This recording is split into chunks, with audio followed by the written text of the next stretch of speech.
Hello, my name is Xutech, and today I'll be talking to Eve personality Serj Darek. Serj is a member of the IT Alliance, and he's also a member of the Black Nova Corporation. I'm going to be asking him some questions about the game. Hello, Serj. Hey, how's it going? Cool. Okay, in the beginning, what attracted you to the game Eve Online? Um, I literally was actually looking for a game that I could actually pass through, and the real sad thing about it is Eve was always a pretty good game that you could log into for I don't know a couple of days and move away from. And in 2005, 2006, I ended up moving into other games. I'm not going to reference, but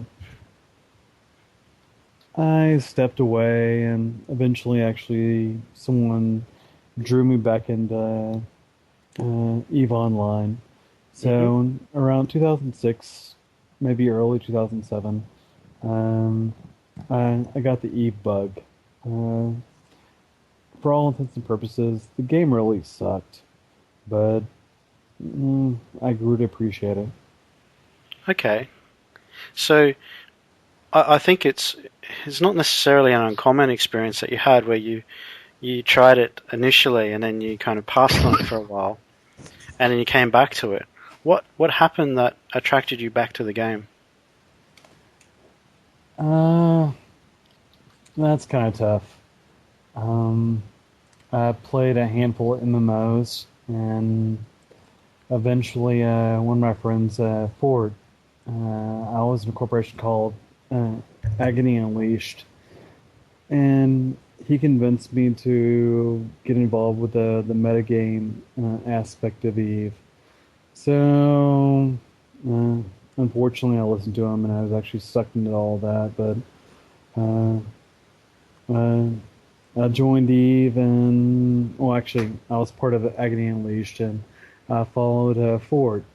And Fort was at that point in time an executive in BNC, and I followed him and I joined. And within a couple of days, he ended up actually quitting fucking playing Eve, and I guess the rest is history. So once again, perhaps if you hadn't had a friend who was playing, it might have been very difficult for you to argue that you should stay with it. You should stick with it. Yeah, I mean that's actually honestly a really good perspective for the fact that I'd played Eve from 2005, and I always played for like little small little bursts, and I could never really get into the game.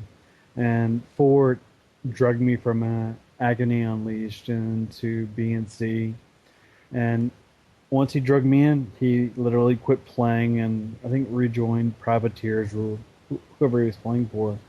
But I honestly don't believe I would still be playing Eve unless it was for Ford. And the real sad thing is, I mean, there's so much drama going on and all. I don't know. I'm drunk, but I wouldn't be playing Eve if it wasn't for Ford. I wouldn't be in BNC if it wasn't for Ford. I mean, it's kind of strange.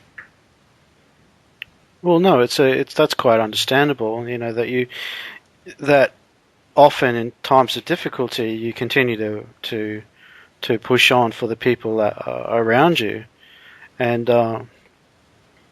that's a reasonable insight into your group as well, perhaps because you have had a lot of adversity, haven't you?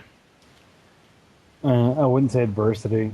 I Yeah. mean, the only reason I still play the game is, I mean, over the course of like the last, I guess 2 or 3 years, I became friends with all the people in BNC.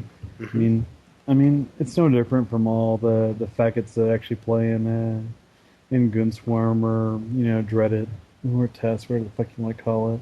But I don't know. If you surround yourself with a bunch of fucking faggots, you're gonna play with a bunch of faggots. And in my case, I'm friends with all the BNC people.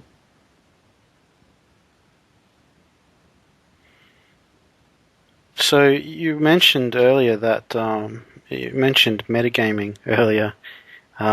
What did that mean?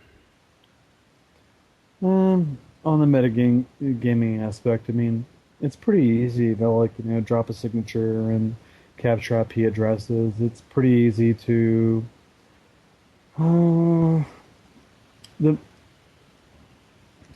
I'll resend that.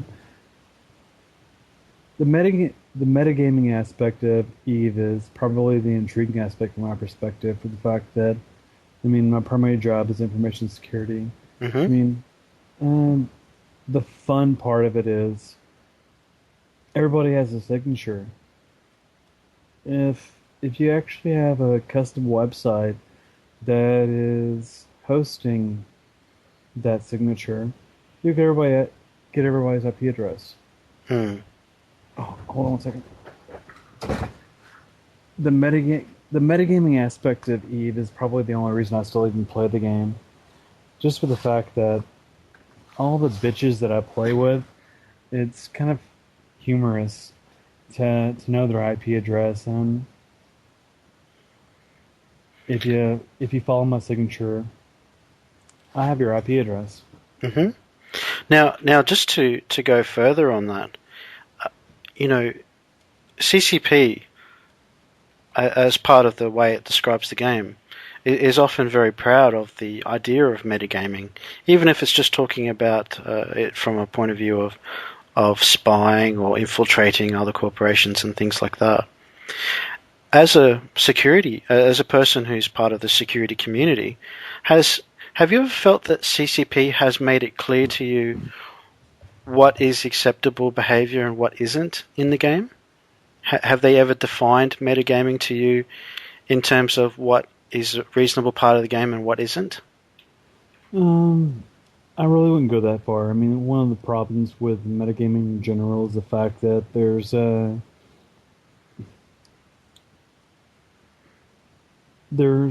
not really a definition of what is acceptable and what's not acceptable.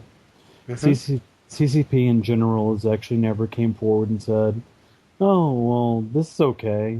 You can actually monitor the IP addresses of so and so, blah blah blah blah." I Hmm. mean, the really scary thing is generally is the fact that they really have no stance on what is acceptable. I mean, hanging out of somebody's house and unplugging the power from their house to kill an internet spaceship, from my perspective, is like a little bit on the boundary of good taste. Mm. There are a lot of things that I hear about in the game that scare the ever loving hell out of me. Mm. I mean, the metagaming perspective, it's frightening for the fact that some poop soccer in Newfoundland is gonna be monitoring my online habit just to unplug a certain aspect of my life. But I mean, from my perspective, metagaming is probably going to be the detriment to Eve Online in the long term sense. Because, when you think about it, just the fact that you're a member of the IT Alliance and historically the baggage that's come from Bob, that automatically puts you in a basket, doesn't it? It automatically puts you with a group of people for whom others can consider it reasonable to behave in a certain way towards them.